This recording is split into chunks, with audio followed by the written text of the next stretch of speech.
كلوا من طيبات ما رزقناكم واشكروا لله إن كنتم إياه تعبدون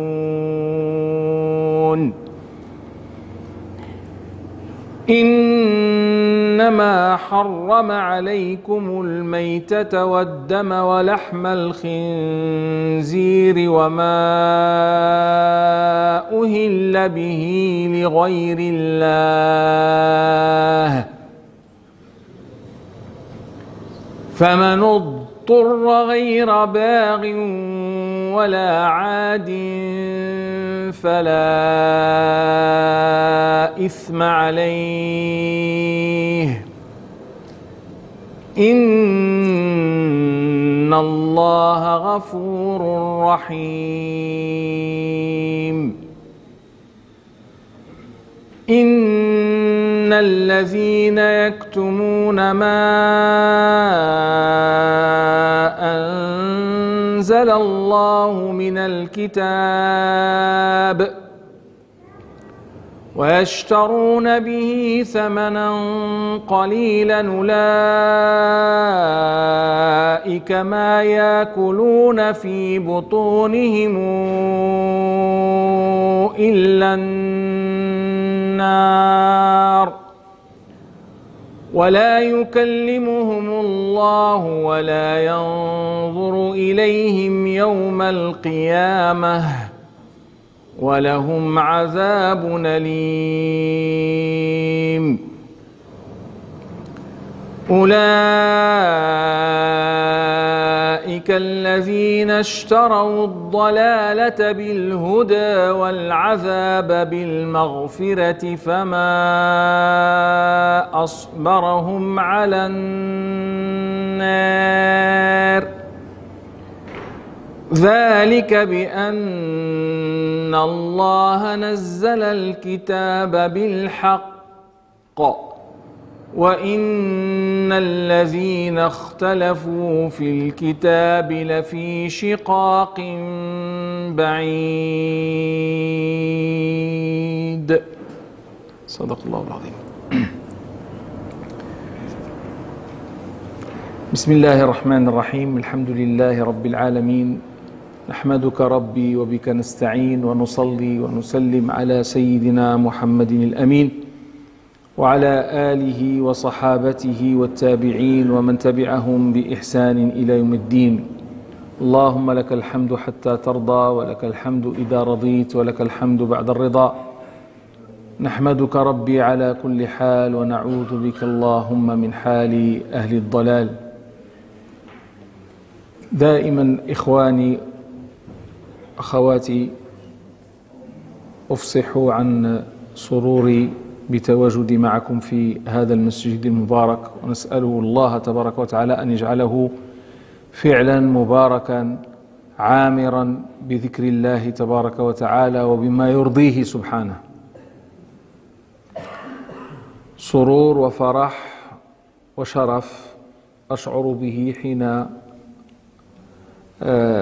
آتي قادما من مدينة الرباط بالمغرب إلى هذا الصرح العظيم الذي نتمنى ونرجو أكثر من التمني الرجاء نرجو الله تبارك وتعالى أن يزيد في النور الذي يخرج منه وأن يبارك في العاملين فيه والعاملين من أجل إشعاعه.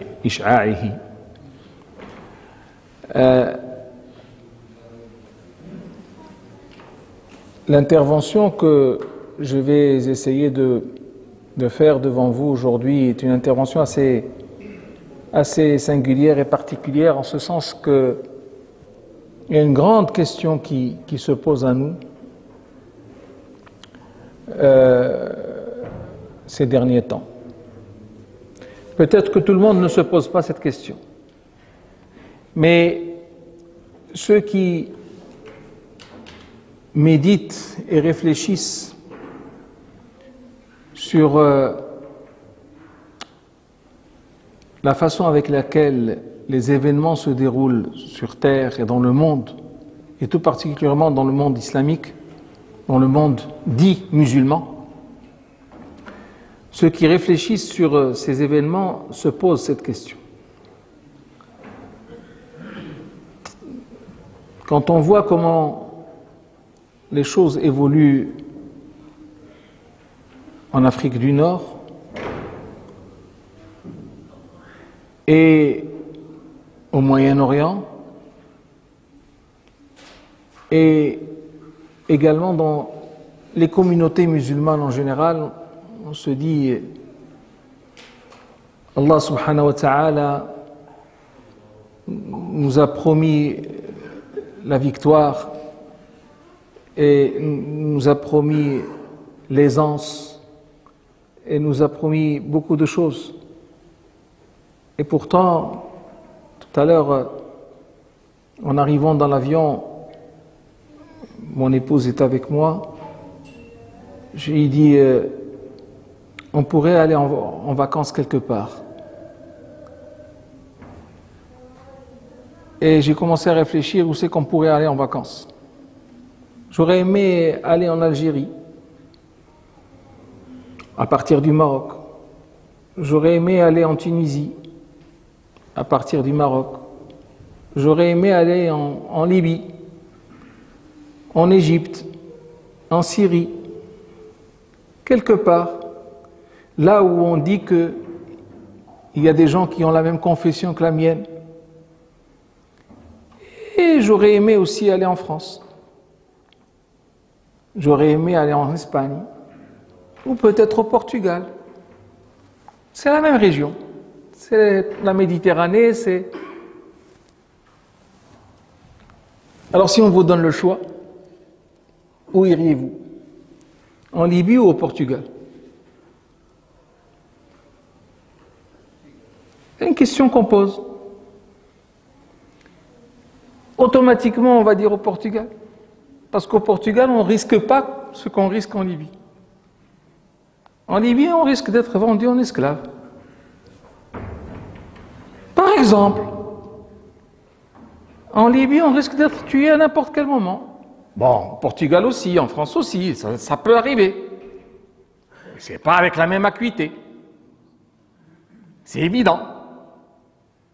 Et donc, il y a plus de confort, il y a plus de justice. Tout simplement, il y a plus de sourire. Quand vous rencontrez les gens, on vous dit bonjour. Bonjour monsieur. Salam alaikum. C'est différent. Même s'il a dit salam alaikum, c'est différent.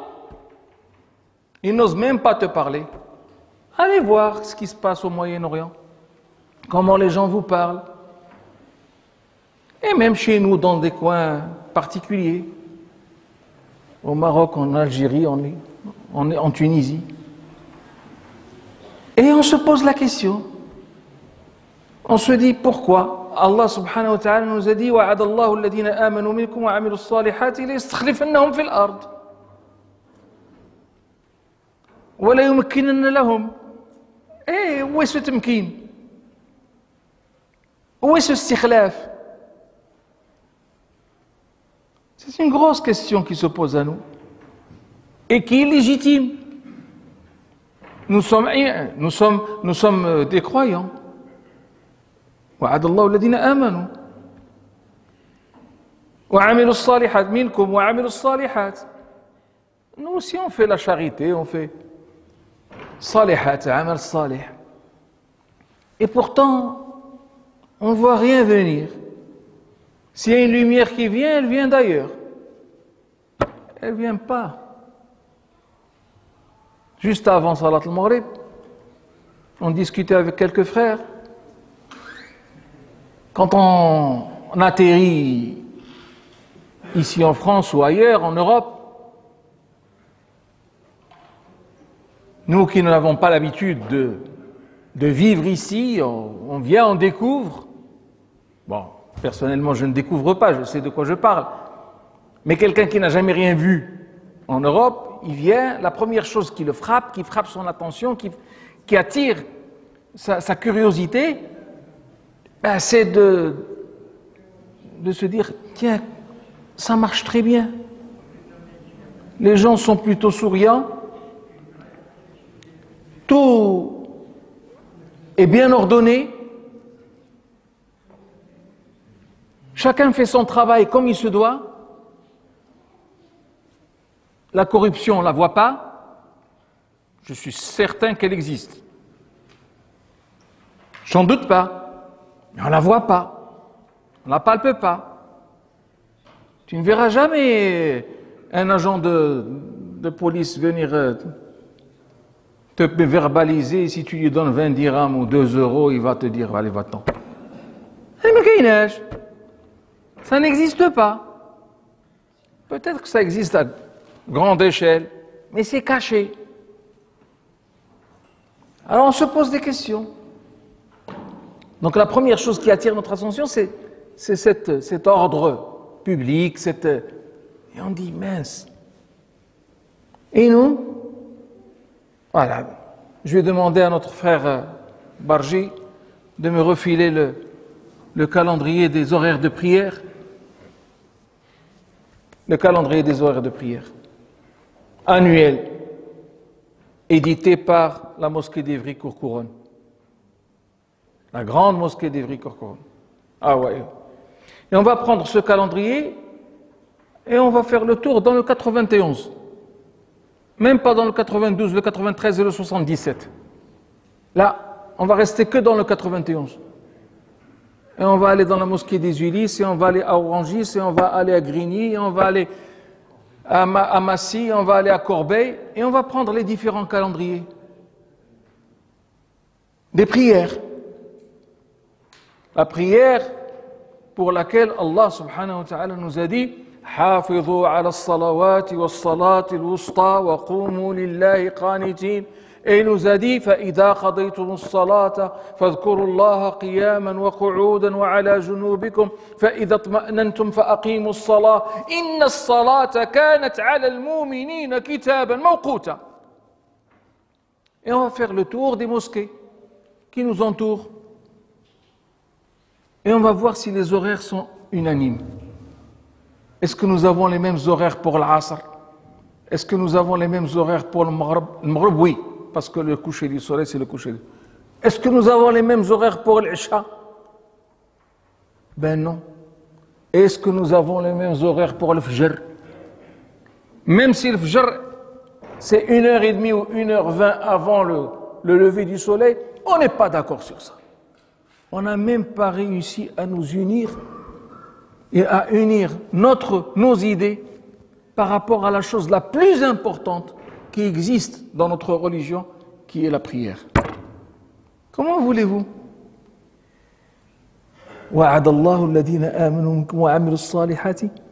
Et j'ai oublié la mosquée des Tempes. Eh oui.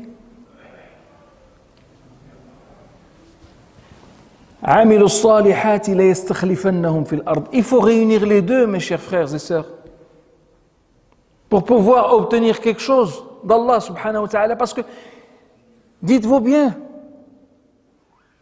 que Allah subhanahu wa ta'ala, quand il a créé l'univers, il l'a créé sur la base d'un certain nombre de paramètres infaillibles,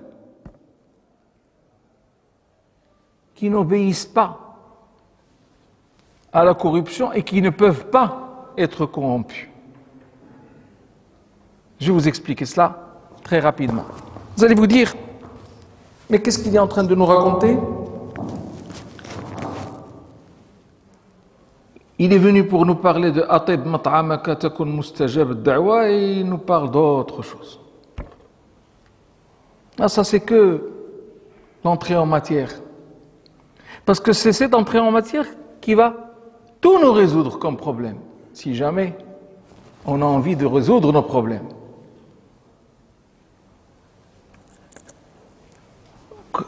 Unissons-nous par rapport à une seule chose, par rapport à 2 choses, 3 choses, 4 choses, et après ça va venir. On se pose des questions, on se dit mais pourquoi?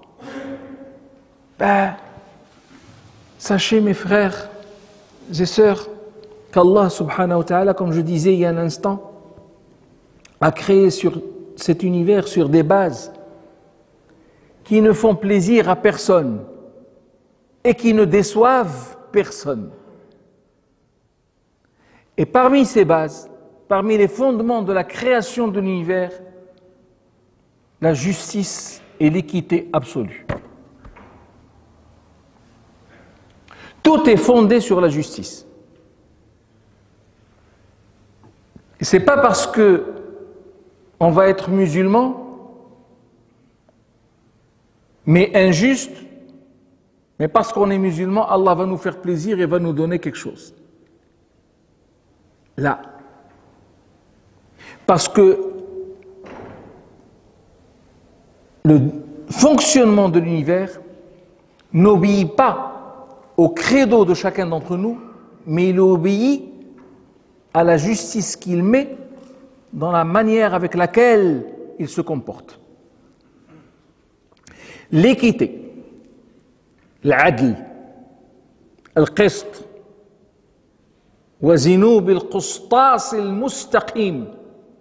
Allah subhanahu wa ta'ala, quand il a créé l'univers, il a dit وَالسَّمَاءَ رَفَعَهَا وَوَضَعَ الْمِيزَانَ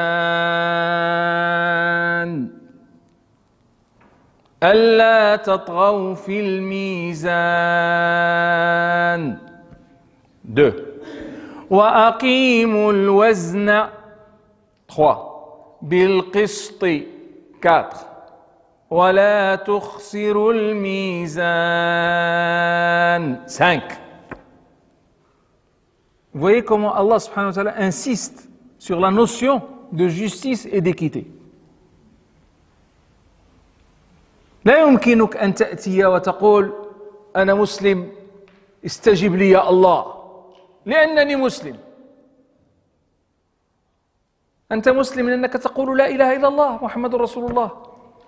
ولكن أين هي مقومات لا إله إلا الله محمد رسول الله؟ المقومات التي يقول فيها الرسول صلى الله عليه وسلم فيما يرويه عن ربه قال الله في الحديث القدسي يا عبادي إني حرمت الظلم على نفسي وجعلته بينكم محرما فلا تظلموا. Allah s'est interdit lui-même d'être injuste et il a fait que l'injustice soit interdite parmi nous. Et donc on n'a pas le droit d'être injuste dans notre vie de tous les jours. On n'a pas le droit d'enfreindre les lois qui régissent l'univers, parce que ça aussi c'est une injustice. Et parmi les lois qui enfreignent le fonctionnement de l'univers, parmi les lois qui régissent l'univers et que nous enfreignons régulièrement, التعدي على البيئة, ce que nous faisons à l'environnement comme dégâts,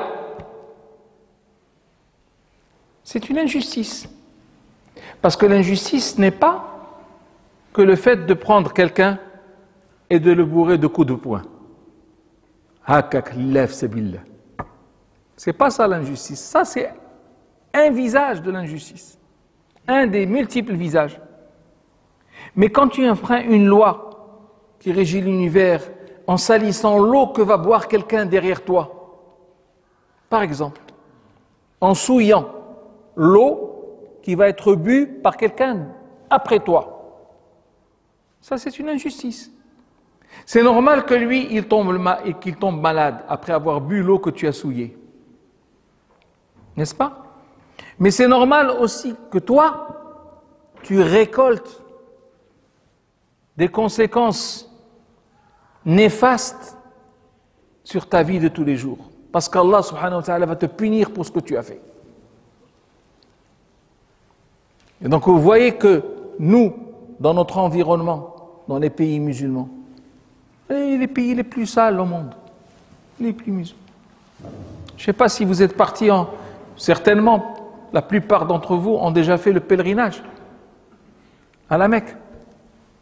Et vous êtes partis à Arafat, l'endroit le plus saint et le plus sacré qui puisse exister sur terre, d'après notre croyance.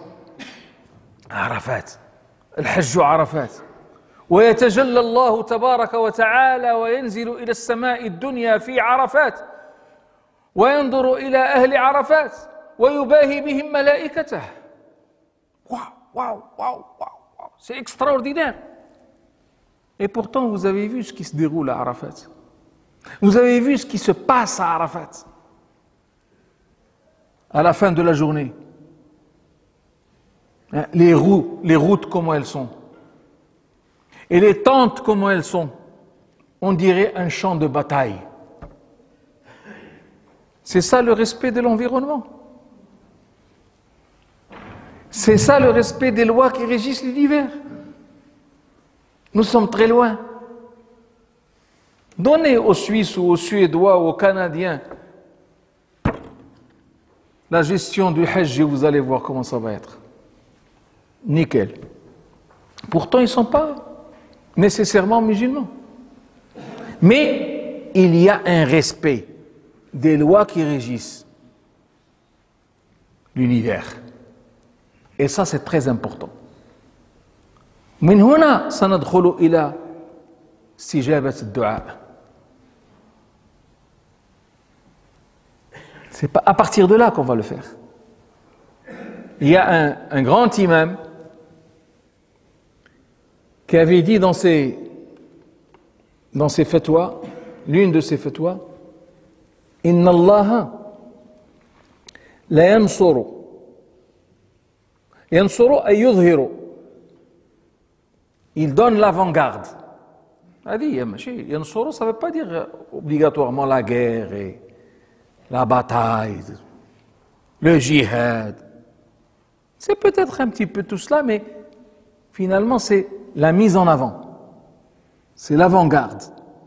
Inna Allah la yansuru ad-dawlata al-adila wa in kanat kafira. Wa inna Allah la yakhdhulu ad-dawlata al-zalima wa in kanat muslima. سير فسرها انت.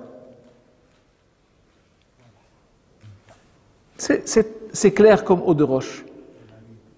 Et c'est la réalité. Donc, à nous de tirer les leçons qui s'imposent pour corriger un certain nombre d'erreurs dans lesquelles nous sommes et dans lesquelles nous tombons régulièrement, pour pouvoir aller nous aussi de l'avant. Nous autres musulmans, nous avons une foi qui est extraordinaire. Il faut le reconnaître. Et c'est la réalité. Nous avons une foi magnifique. Ashhadu an la ilaha illallah wa ashhadu anna Muhammadan abduhu wa rasuluhu. Ahsan ma kayn fi dunya.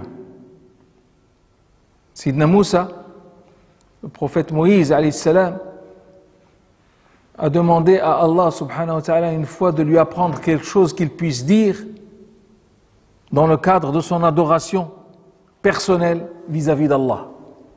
Ya Rabbi, qal, Ya Rabbi, allimni shay'an aquluhu a'buduka wa adhkuruka bihi.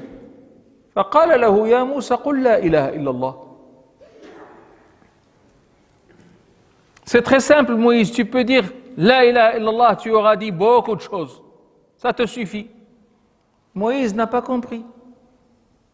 Et il a répondu à Allah en disant mais oh mon Dieu, la ilaha illallah, tout le monde dit ça.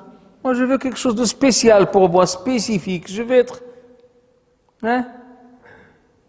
Et Allah subhanahu wa ta'ala lui a dit Ya Moussa, لو وضعت لا إله إلا الله في كفة ميزان ووضعت ما بين السماء والأرض في الكفة الأخرى لرجحت بها لا إله إلا الله. Donc nous avons toutes les raisons du monde pour être fiers de notre foi. Alhamdulillah, Wallahu Akbar, wa la ilaha illallah, wa subhanallah. Là, il n'y a rien à dire. Mais le problème, c'est qu'est-ce que nous faisons de cette foi? Qu'est-ce que nous en faisons et qu'est-ce que nous faisons de cette foi? أجدرنا بلا إله إلا الله ماذا نفعل بها وكيف تتجلى فينا لا إله إلا الله إن كنا سنقول لا إله إلا الله ثم بعد ذلك نكذب وإن كنا سنقول لا إله إلا الله ثم بعد ذلك نسرق وإن كنا سنقول لا إله إلا الله ثم بعد ذلك نرتشي ونقبض الرشوة وإن كنا سنقول لا إله إلا الله وبعد ذلك سنزور ونشهد الزور ما كاينش لا إله إلا الله سمحوا لي لا إله إلا الله ذهبت أدراج الرياح طارت مع الطيور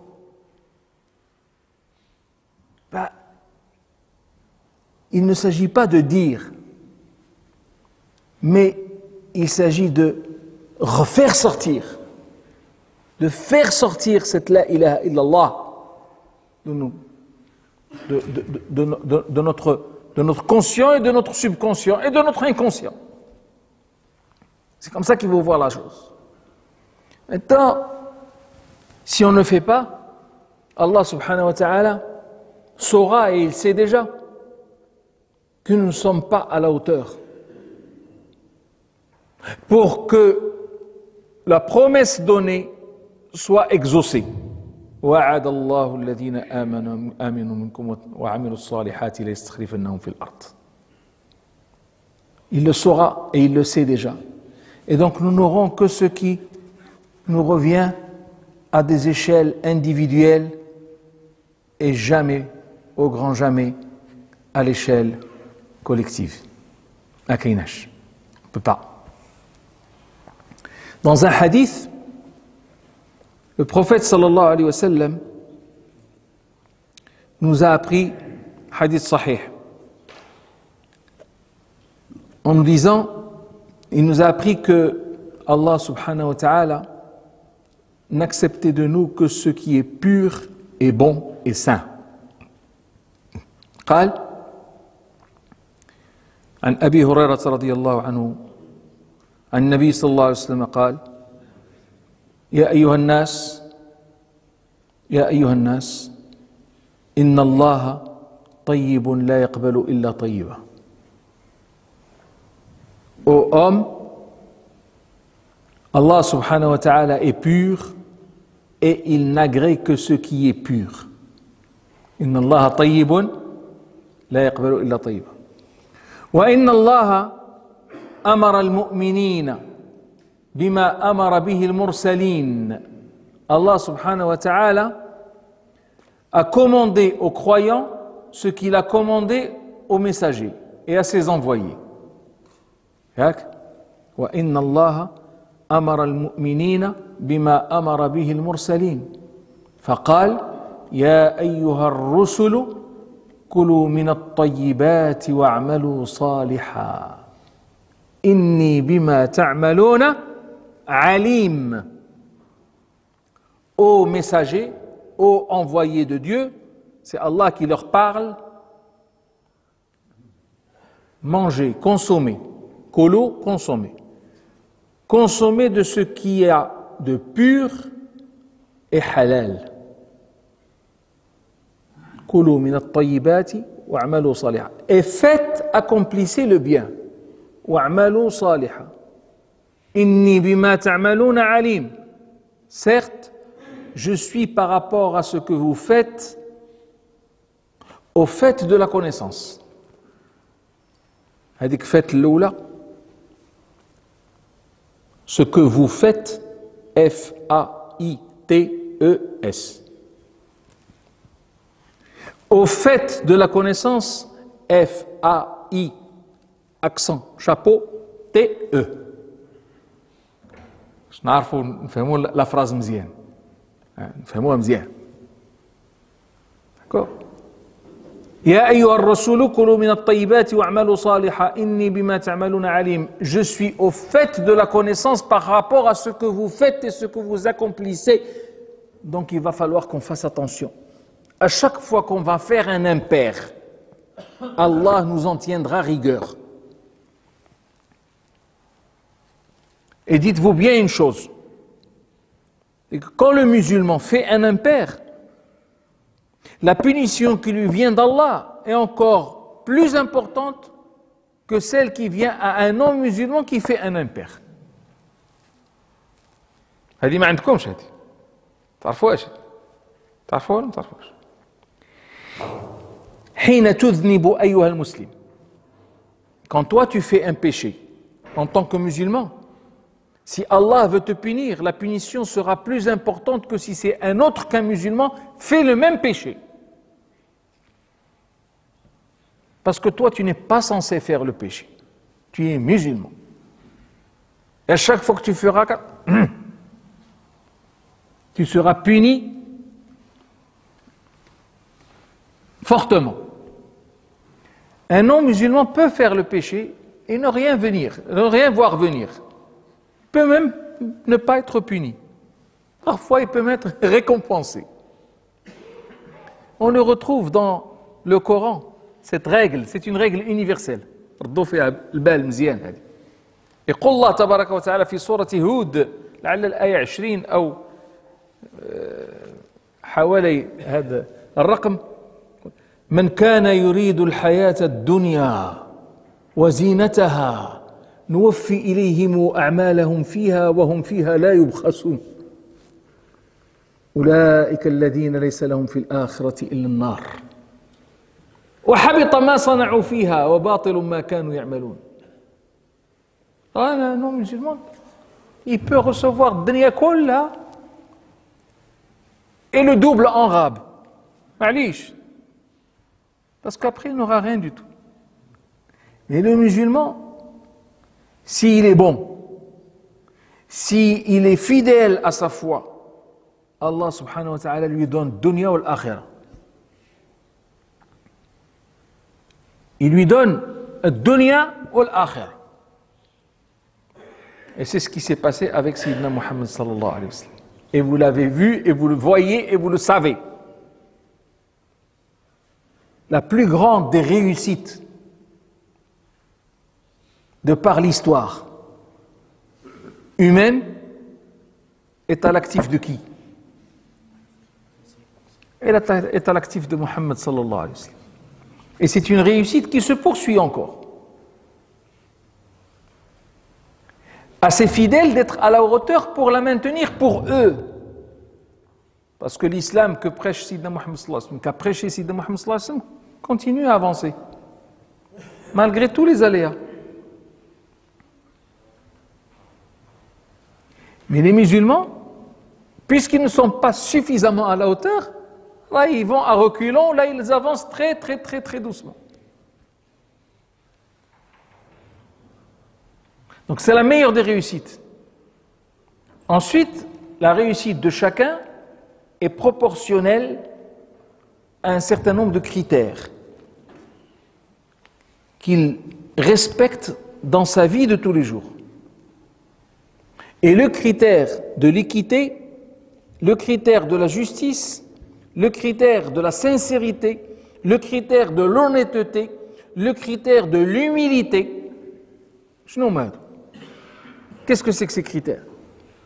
Le critère de l'honnêteté, l'amana, le critère de la sincérité, al-sidq, le critère de la justice, l'adl, le critère de l'humilité, tawadu'.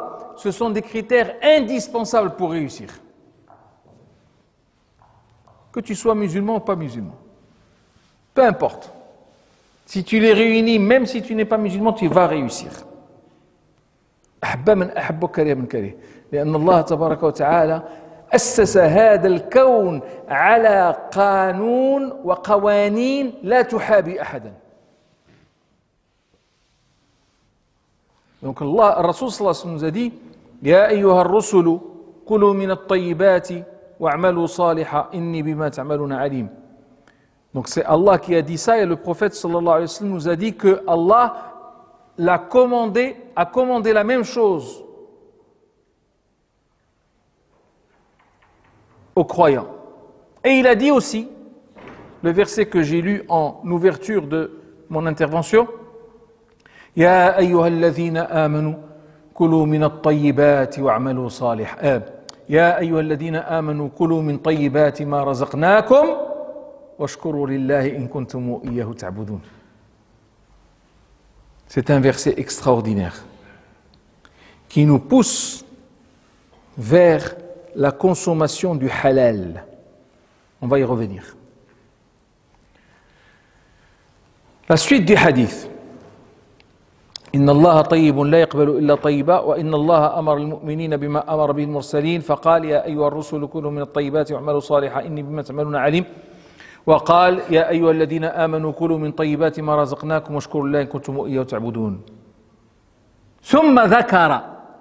Ça c'est le prophète sallallahu alayhi wa sallam, c'est Abu Huraira qui nous dit que Rasul sallallahu alayhi wa sallam a poursuivi son hadith en évoquant une personne. ثم ذكر الرجل يمد يديه إلى السماء. Donc il a évoqué une personne qui lève ses mains pour prier, lève ses mains au ciel et commence à prier. Ya Rab, Ya Rab. Wa mat'amuhu haram. Wa mashrabuhu haram. Wa malbasuhu haram. Wa ghudhiya bil haram. Anna yustajabu lidhalik.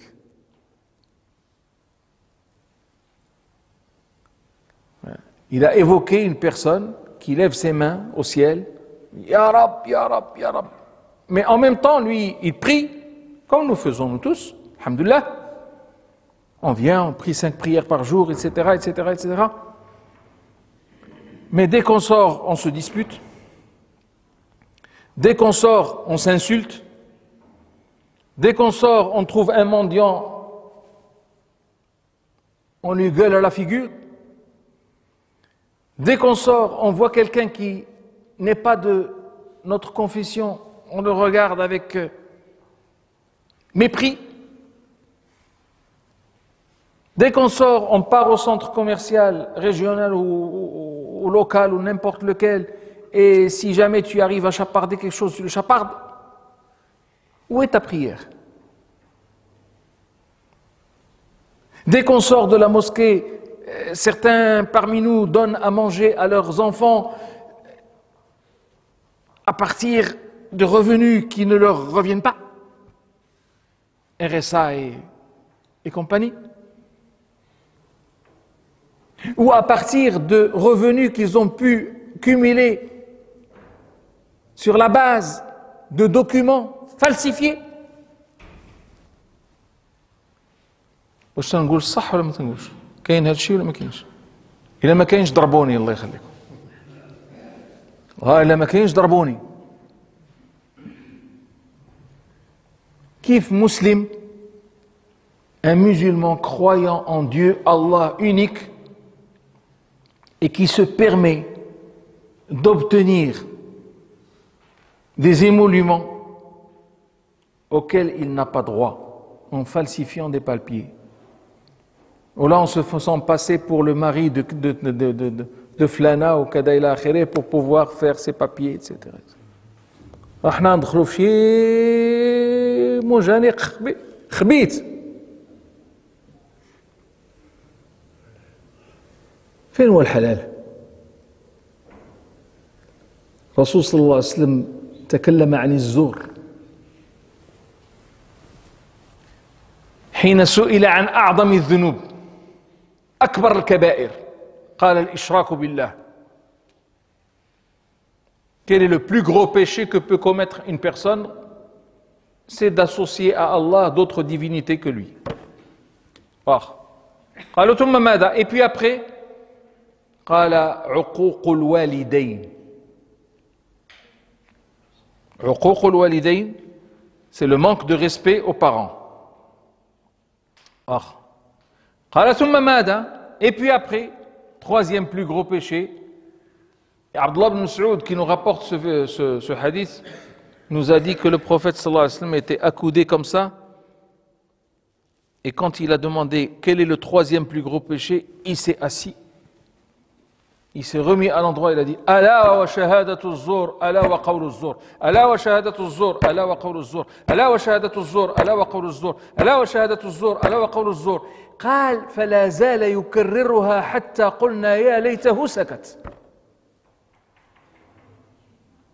Moi je l'ai répété que 5 fois. Lui il l'a répété tellement de fois qu'ils ont dit mais il peut s'être pourvu qu'il s'arrête. Shafaqatan alayhi, parce qu'ils ont eu pitié de lui. La ilaha illallah. Et nous, on se permet. Hein? Une facture falsifiée pour éviter pour diminuer les frais des impôts.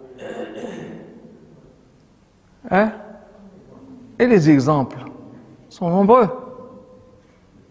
Un certificat médical falsifié, même si ici en France, je ne pense pas que vous puissiez faire ça. Mais la semaine dernière, je vais vous raconter une histoire, c'est incroyable. Pas la semaine dernière, il y a une quinzaine de jours, 20 jours, dans mon service à l'hôpital, là où je travaille, un jour, un personnel de santé ne s'est pas présenté au travail. Devait se présenter à 14h, il n'est pas venu. Il était quelque part avec ses copains en train de déjeuner. Et ses copains lui ont dit « Hé, tu dois rejoindre ton travail. Tu es de garde. Tu ne peux pas laisser des malades. » Et le médecin qui était de garde l'appelle aussi. Il dit, mais tu es où? Ah non, je suis en train de me préparer, j'arrive. Il n'est arrivé qu'à 18h. Même 4 heures de retard. Je suis venu le lendemain. On est venu me dire, voilà ce qui s'est passé. Moi, je n'étais pas au courant, en tant que chef de service, donc je n'étais pas au courant, on vient de me l'annoncer. J'ai fait un papier. J'ai déclaré la chose à l'administration. Je ne peux pas être complice. Mais on va se taire. J'ai fait mon papier, Le lendemain, l'agent en question vient me voir. Ah, Oustad, mais vous avez écrit, Mais je ne peux pas être complice, c'est oublié. Maintenant, la justice va suivre son cours, l'administration va suivre son cours. Ah, mais j'avais une excuse, je peux apporter un certificat médical. Et tu fais ce que tu veux. Eh bien, je vous assure que le lendemain, il m'a amené un certificat médical d'un professeur qui atteste que le retard était dû à une maladie de l'enfant de l'agent à l'hôpital d'enfants et il était avec l'enfant. Et le professeur atteste. Parce que c'est un copain. Inna lillah wa inna ilayhi raji'un, c'est dégoûtant. Anna yustajabu lidhalik wa mat'amuhu haram. Parce que, dites-vous bien que lorsque tu t'absentes de cette manière-ci à ton travail, alors que tu n'as pas droit à l'absence, c'est pas justifié. Et qu'à la fin du mois, tu touches ton émolument, tu touches ton salaire, eh bien sache que ce que tu as touché par rapport à la journée qui est passée et que tu n'as pas travaillé lors de cette journée, ce que tu as touché est haram pour toi. Mais ça, on n'y pense pas. Le malheur, c'est que nous n'y pensons pas. Tu as pris quelque chose qui ne te revient pas, même si c'est rien du tout. Chez nous, une absence pareille, elle doit coûter 15 € ou même pas. rien du tout. ولكن 15 euros haram. Même si c'est 1 riel, 1 centime d'euro. Si c'est haram, c'est haram. Si c'est halal, tant mieux pour toi. Allah yakamil bi khir. Et c'est pour cela que Allah subhanahu wa ta'ala nous dit يا أيها الذين آمنوا كلوا من الطيبات وكلوا من طيبات ما رزقناكم. Il y a 2 critères ici auxquels nous ne faisons pas attention, parce que quand il nous dit كلوا من طيبات ما رزقناكم, on se dit il faut éviter le haram. C'est quoi le haram dans nos têtes? Le haram dans nos têtes, c'est la viande de porc, c'est le sang, dam, c'est ce qui n'est pas égorgé, mita. Parce que juste après, il va le dire, il va dire innama al-mitatu, innama harrama alaykum al-mitata wad-dama wa lahma al-khinzir. Wa ma uhilla li ghayri Allah wa ma uhilla bihi li ghayri Allah. Wa kha achiki. Dans nos têtes, c'est ce qui se passe. On a l'impression que le haram se limite à ça. Dites-vous bien que vous prenez un poulet, un coq, beldi, paysan, fermier, marquis, 2 kilos, 500, khayyar, c'est halal ça, hein? Je le prends, j'appelle l'imam de la masjid. Je lui dis, Allah yakhlik, tu me l'égorges. Égorge-moi ce poulet. Le coq, tu me l'égorges, c'est toi qui vas l'égorger. Bismillah, Allahu Akbar. Il l'égorge, je l'emmène au meilleur des rièches. Il le plume, il le lave, etc. Mais à la base, j'ai acheté ce poulet avec de l'argent haram. Le poulet est haram. Même si c'est de la viande halal. Le problème, il y en a.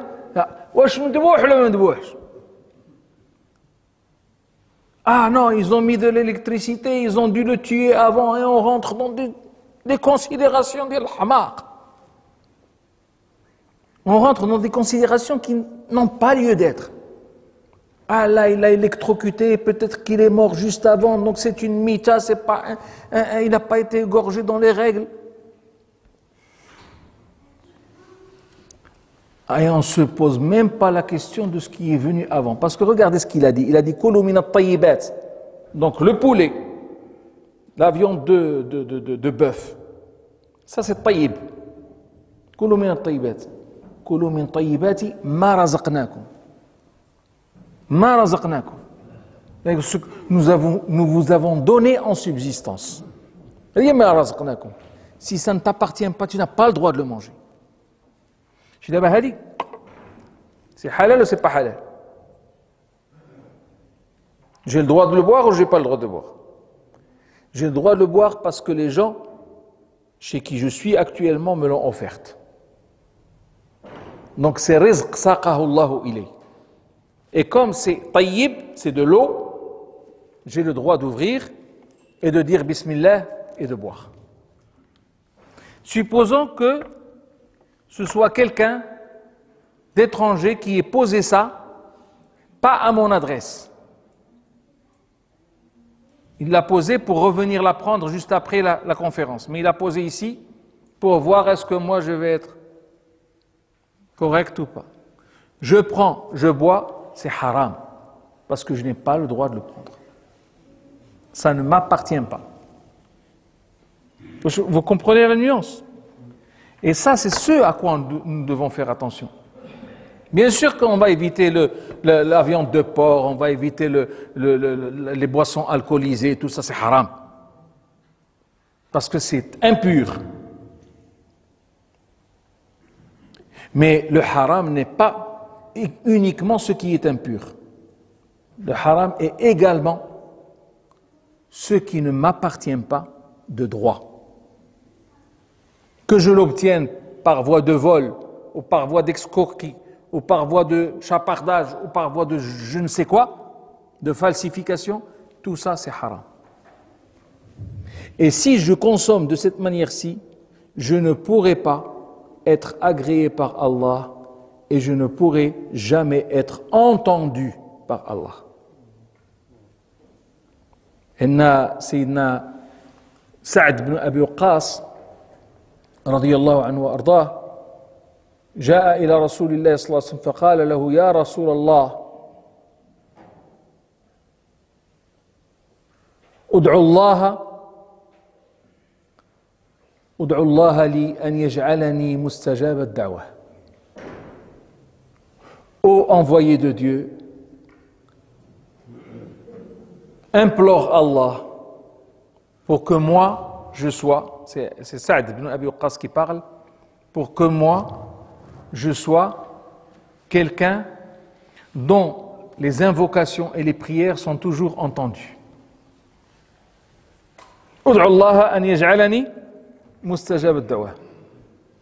Et le prophète sallallahu alayhi wa sallam n'a pas fait le dua pour lui. Il n'a pas dit Allahumma ij'al Sa'dan mustajab ad-da'wa. Non, il lui a dit Sa'd, ya Sa'd, atib mat'amaka takun mustajab ad-da'wa. Consomme ce qui est pur et halal et tu seras entendu par Dieu. D'accord? Et c'est là la clé. À nous aujourd'hui, à nous de chercher à rendre tout ce que nous consommons pur et halal.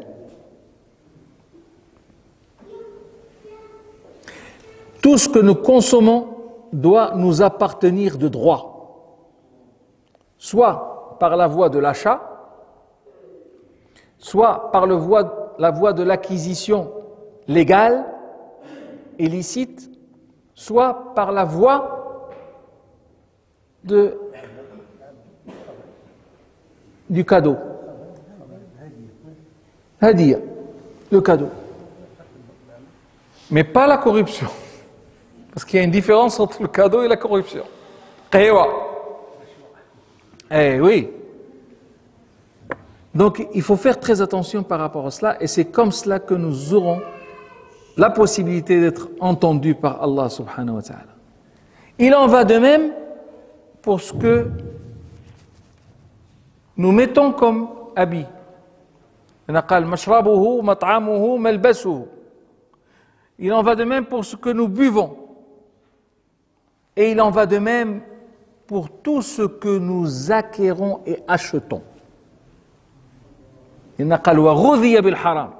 C'est-à-dire, lui, il passe son temps à ne consommer que le haram dans sa vie. Et ça, c'est très, très, très dangereux. La ilaha illallah. Alors, pour finir cette intervention, on va peut-être ouvrir la porte à quelques questions en attendant Salat al-Isha. Je ne veux pas trop parler, mais je voudrais uniquement attirer votre attention sur le verset dont nous avons parlé et par lequel j'ai ouvert cette introduction, cette intervention. Ya ayyuhalladhina amanu kulu min tayyibati ma razaqnakum washkuru lillah in kuntum iyyahu ta'budun. Il y a un troisième critère qui est très important, qui est celui du shukr, le critère de la reconnaissance à Dieu de ce qu'il te donne. Il faut être reconnaissant à Allah subhanahu wa ta'ala.